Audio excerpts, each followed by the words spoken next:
Look at that, we're back with the Grom. I haven't touched this in a long time. In fact, the last video I think was the 6-year review, and in that video I said what I wanted to do and what I had ready to go was rear sets, and just have not gotten to them. It's one of those things that I really wanted to do, but I didn't have to do right away, but I kind of wanted to, but it's just been sitting on the table for the longest time. So the time has finally come to get rid of these original rear sets and replace them with original rear sets. Monkey rear sets. First and foremost, huge shout out to the person that donated these monkey rear sets, which is Kent from East Coastich. Thanks so much for giving me your sloppy seconds. Obviously, he replaced the rear sets off of his monkey, his track monkey, with something more track focused, more adjustable. I think he went with Tiger rear sets if I remember correctly, but in any case, I'm getting sloppy seconds here and going to be replacing my OEM with his OEM. So first of all, why am I doing this? Well, believe it or not, this particular side of the rear set is slightly broken. Not really, I mean, it doesn't impact the rideability of it at all, but it just bugs me in that the peg where the peg is mounted is bent forward. This bike was knocked over a few years ago, so it's been like that for a while, but just one of those things that bugs me. Number two is the styling of it. I don't really like the OEM Grom ones. They're this bare metal look, silver, that doesn't really go with anything else. And the monkeys are already painted black, so I don't have to go get it powder coated or painted anything like that. I can just slap it on. Also, this one does not come with passenger pegs, unlike this one, which I have never ever used these. In fact, I don't think it even wants to go down.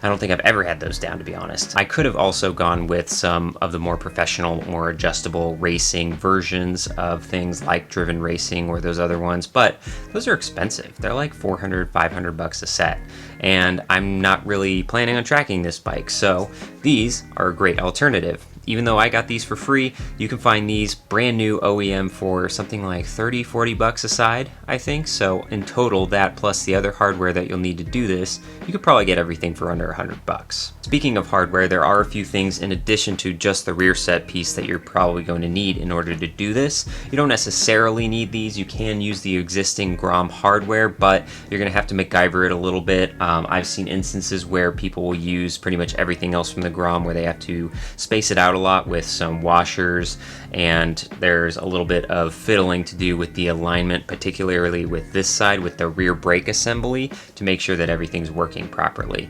So I would recommend getting a couple of additional monkey parts in order to make this as 100% plug and play as possible. One of those things that you're going to need on the brake side in particular is the brake pedal, because these do have some spring connection points that are going to be different than the Groms. One of the other things you're going to need is the swing arm bolt for the monkey. This is slightly shorter, so I think with this they're a little bit closer together, and with the Grom swing arm being how long it is, it actually will stick out of this hole right here, which will interfere with your ankle. You don't want that when you're riding around, so to avoid doing that or having to add spacers, get the monkey swing arm. It'll make it that much simpler. Now the only other thing I think, but this is not a problem for me because I actually have the OEM monkey pegs already attached to it, but if you're going to be swapping over your Grom pegs onto these monkey rear sets, then one of the things you're going to need is a monkey spring, because the monkey spring has the clip that goes into the swing arm on the same side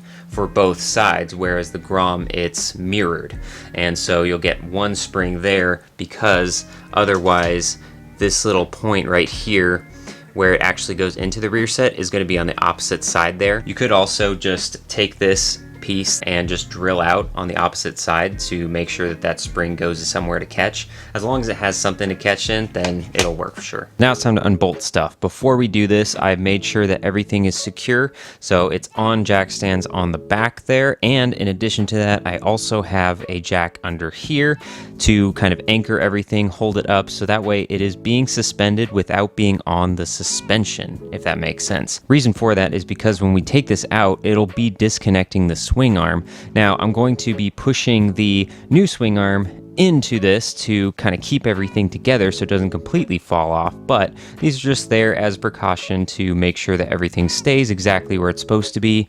Make sure everything lines up, should make it that much easier. So with that being said, let's get some sockets.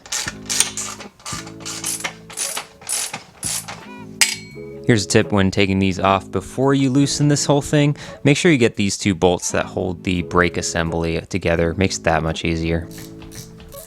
Final step, just to remove this cotter pin.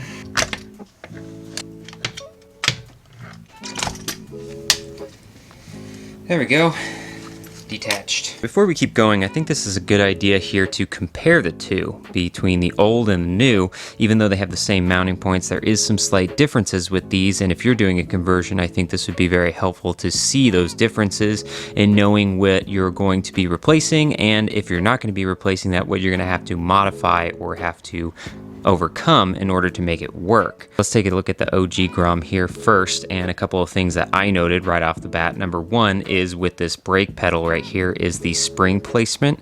Right here, there's two springs here. This one's connected still, and this is for the brake light switch.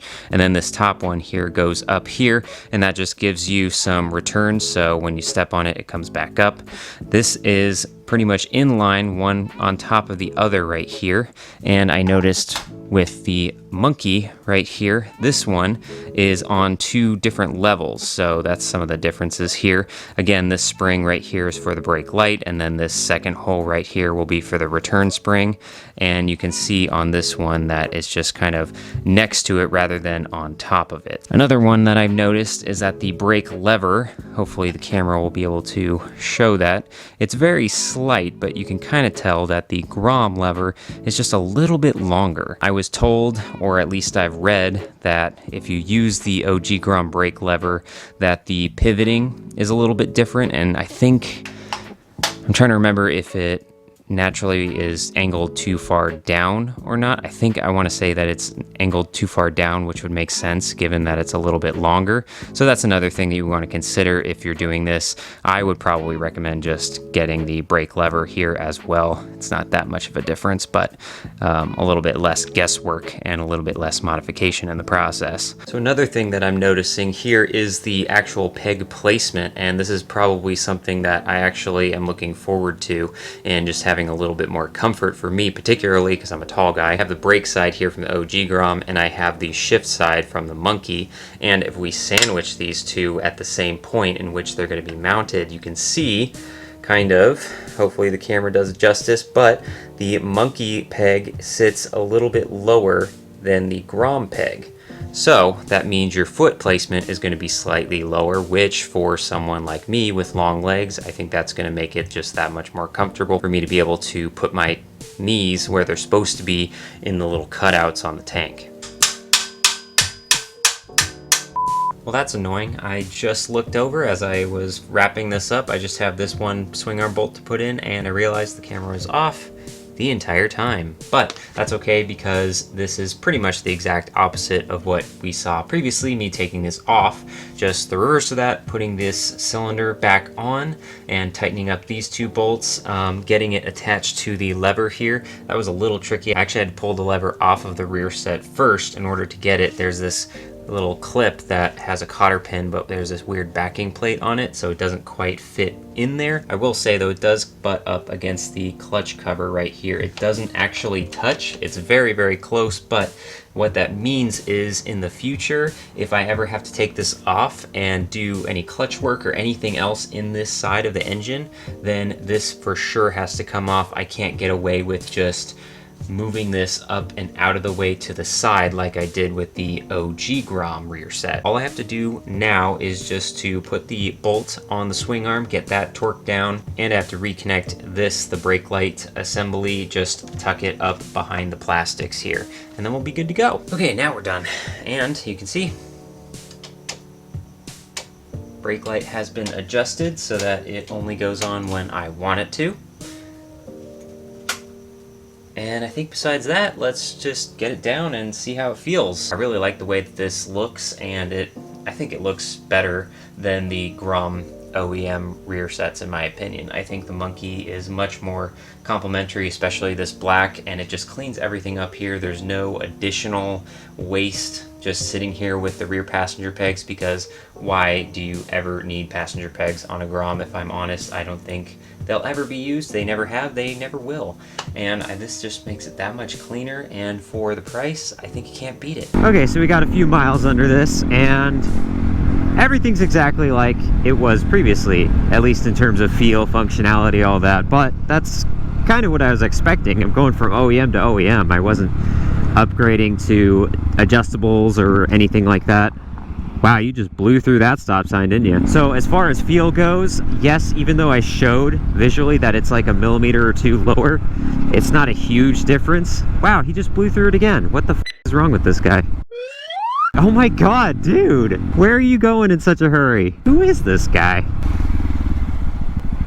Do you not know what a stop sign is? The point that I was trying to say was that going from OEM to OEM, I'm not expecting anything mind-blowing or different in any way in how this originally felt, which is perfectly fine. That's what I expected. More importantly, though, in this case, is the aesthetics. I think it looks so much better now with a monkey rear set rather than that raw aluminum look. Less weight, I think, too. I didn't measure it, but I would assume less weight with no passenger pegs. All good.